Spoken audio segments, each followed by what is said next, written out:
Cissie Gool was probably the most politically powerful woman of colour in Cape Town between 1935 and 1963. And for a range of reasons, I think she's largely unknown and undocumented, and she should be at the forefront of Cape Townians' memories and minds.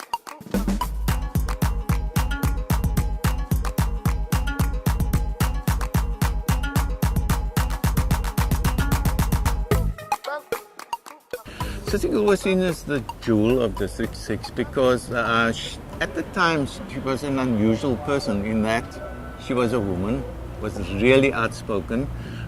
She'd come from a family of political activists. Her father was one of the premier coloured politicians of the time, Dr.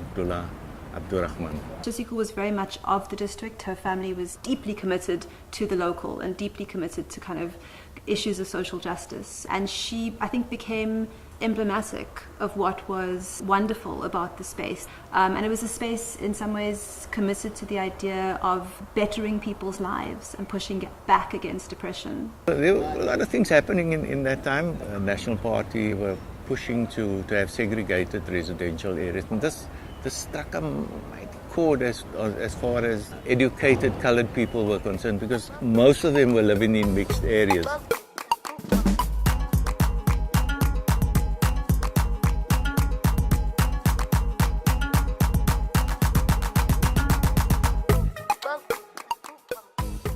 It's difficult to separate Cissie Gool's personality from her politics because the one seemed to inform the other, and that in many ways her political life became her life, particularly towards the end.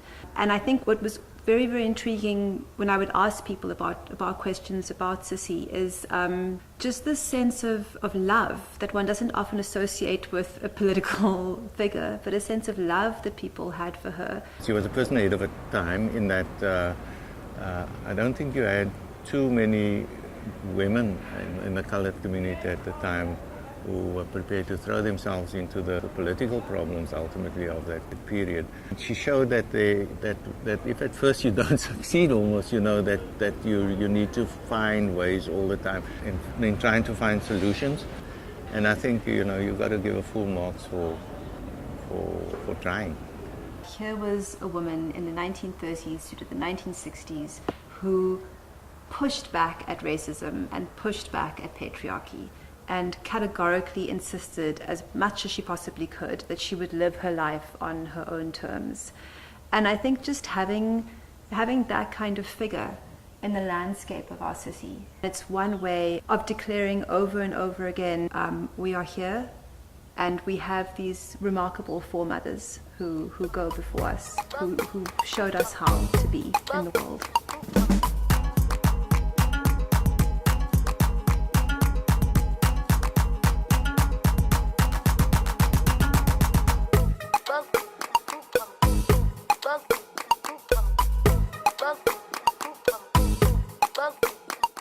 Cheers.